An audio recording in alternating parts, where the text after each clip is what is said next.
સમાચારમાં આગળ વાત કરીએ તો મધ્ય પૂર્વમાં અમેરિકા ઈરાન વચ્ચે વધેલા તણાવ અને ઈરાનના સર્વોચ્ચ નેતા અલી ખામેનીના નિધન બાદ ઊભી થયેલી અનિશ્ચિત પરિસ્થિતિનો સીધો પ્રભાવ આંતરરાષ્ટ્રીય હવાઈ સેવાઓ પર પડ્યો છે।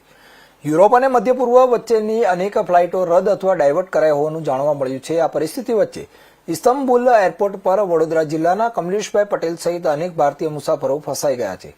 પ્રાથમિક માહિતી મુજબ આ કમલેશભાઈ પટેલ સુરક્ષિત છે, તેમજ કમલેશભાઈ પટેલ વડોદરા જિલ્લાના પંચાયતની પિલોલ સ્ટ્રીટના સભ્ય પણ છે અને મૂળ સાવલી તાલુકાના જરોદ રોડ પર આવેલા ગરદિયા ગામના વતની છે। મળતી માહિતી મુજબ તેઓ અમેરિકાથી પરત ફરીને ભારત પરત ફરી રહ્યા હતા। તેમની ફ્લાઇટ પ્રથમ કુવૈતમાં રોકાઈ હતી, પરંતુ ખાડી વિસ્તારમાં યુદ્ધ સમાન પરિસ્થિતિ સર્જાતા આ ફ્લાઇટને તાત્કાલિક રીતે ટર્કીના ઇસ્તંબુલ ખાતે ડાયવર્ટ કરવામાં આવી હતી। અનેક ખાડી દેશોના એરપોર્ટ અસ્થાયી રીતે બંધ થતા મુસાફરોને ઇસ્તંબુલમાં જ રોકાવું પડી રહ્યું છે।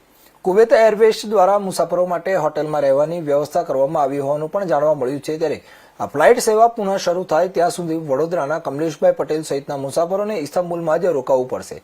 આ ઘટનાને લઈને પરિવારજનો તેમજ રાજકીય વર્તુળોમાં પણ ચિંતા વ્યક્ત કરવામાં આવી રહી છે।